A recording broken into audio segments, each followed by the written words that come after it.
Welcome to the Deep Dive, where we cut through the noise to get you the essential insights you need. Today, we're plunging into a topic that resonates with so many of us, the often challenging, deeply personal journey of self-learning in artificial intelligence. Okay, let's unpack this.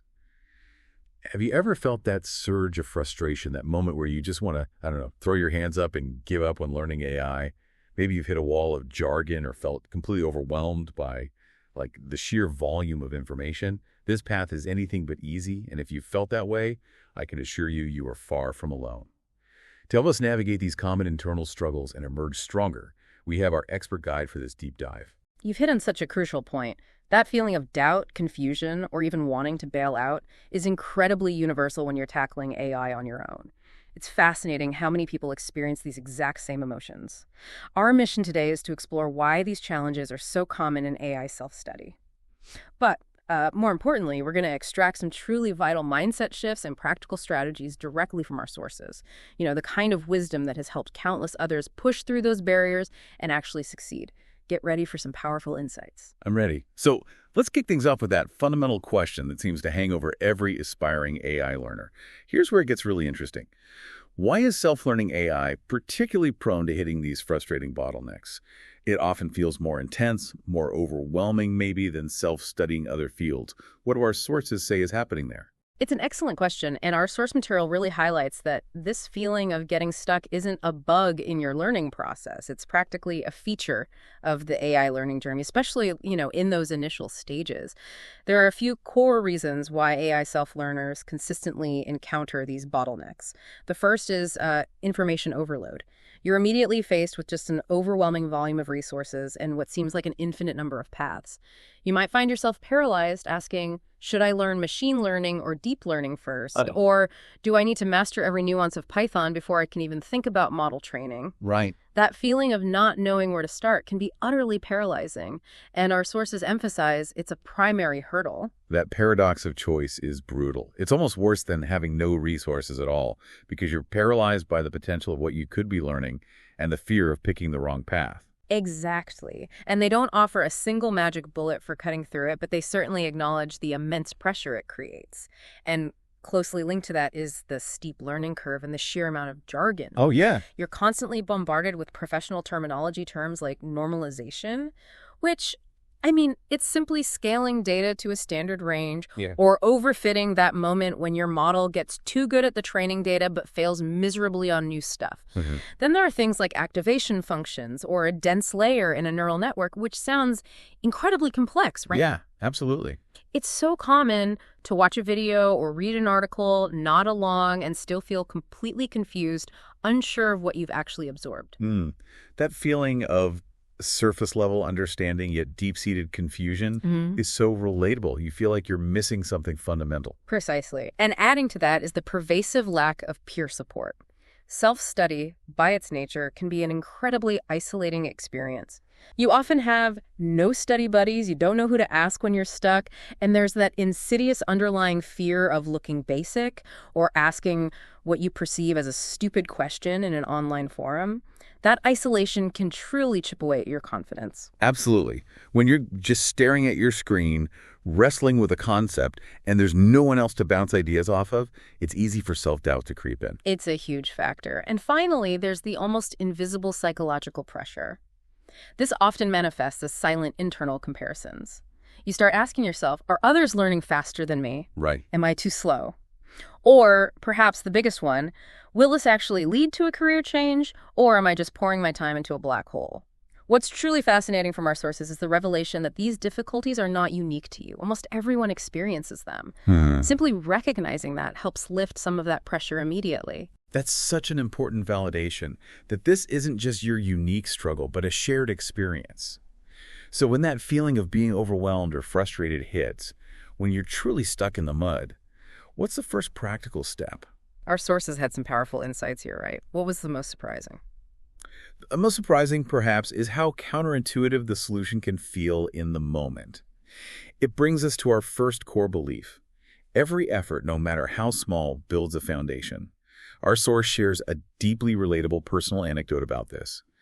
They recalled their first real encounter with neural networks. Okay. Just looking at the architecture diagram brought on an immediate headache. Concepts like a dense layer, which is essentially just a standard layer where every input connects to every output or activation functions. Those math equations deciding if a neuron fires or drop out, a clever trick to prevent overfitting. These were all completely foreign. They spent a whole week trying to grasp how models learn image classification and still couldn't articulate it clearly. Wow, a whole week. Yeah. And this led to intense self-doubt, thinking, is my comprehension too poor? Am I just not cut out for this field? That feeling of inadequacy is so familiar. It's like you're staring at a foreign language that everyone else seems to effortlessly understand. Precisely. But here's where the shift happened. Instead of giving up, the decision was made to just understand a little bit each day. Okay. The methods employed were simple, but incredibly powerful. Drawing diagrams, watching videos, and rereading the same material over and over. Persistence. Yes. And then the aha moment occurred. 3 months later, suddenly, the individual could not only explain the entire model training process, but even write a simple convolutional neural network, or CNN, for image classification. 3 months later. Yeah. It's a type of neural network, great for image recognition. This raises an important question for all of us. Those moments of not understanding, that initial pain and frustration you feel, they were actually silently building your foundation, even if you couldn't perceive it at the time. So what you're saying is, even when it feels like zero progress, the effort isn't wasted. How does that silent groundwork actually manifest? Did the sources explain the brain science behind it, or was it more anecdotal?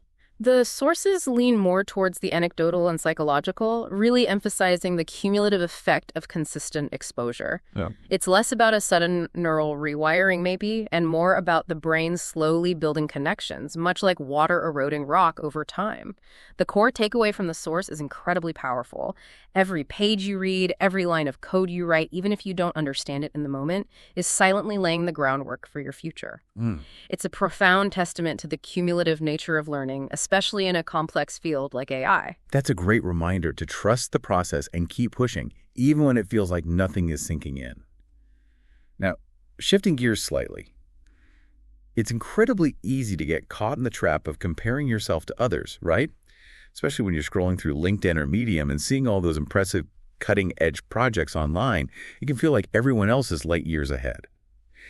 How do our sources suggest we navigate that comparison mindset? Oh, this is a massive challenge, and it's one almost everyone faces. Our source shares that they, too, spent significant time on platforms like LinkedIn and Medium, seeing advanced projects, people building GANs, generative adversarial networks for creating realistic images or designing their own complex recommendation systems. Right, the really advanced stuff. Exactly.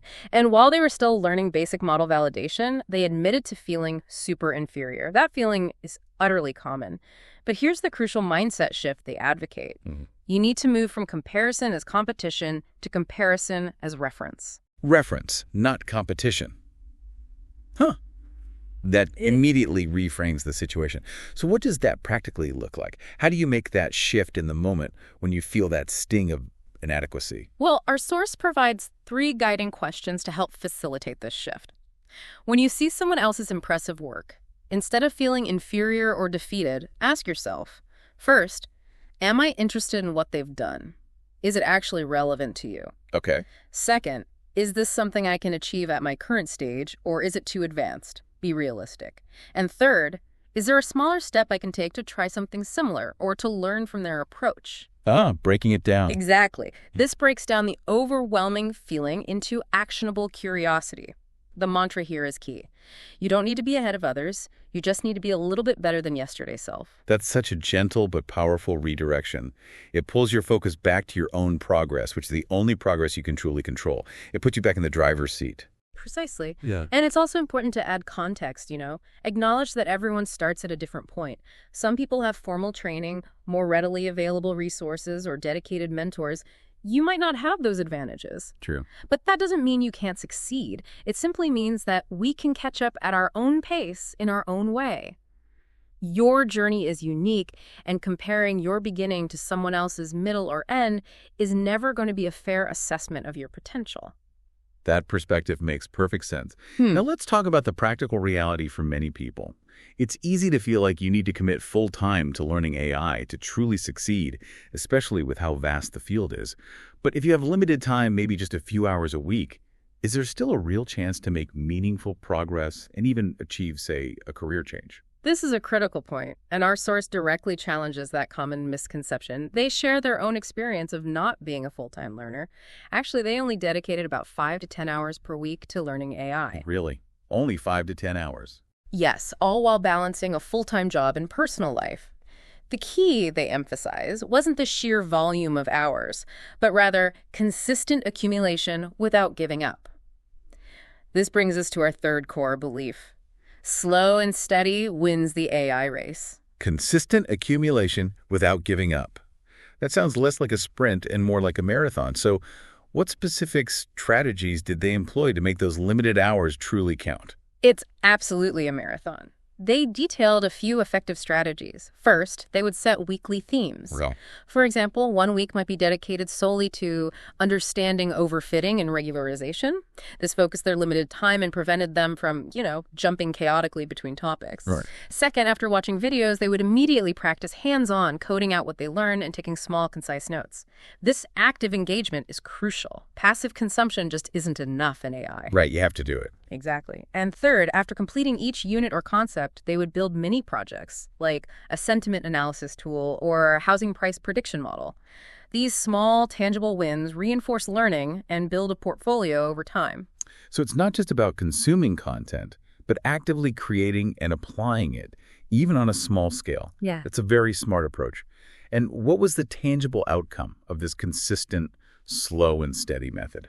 The outcome was incredibly encouraging. Over the course of a year, this consistent effort led to the accumulation of 3 solid mini projects. Nice. And here's the kicker.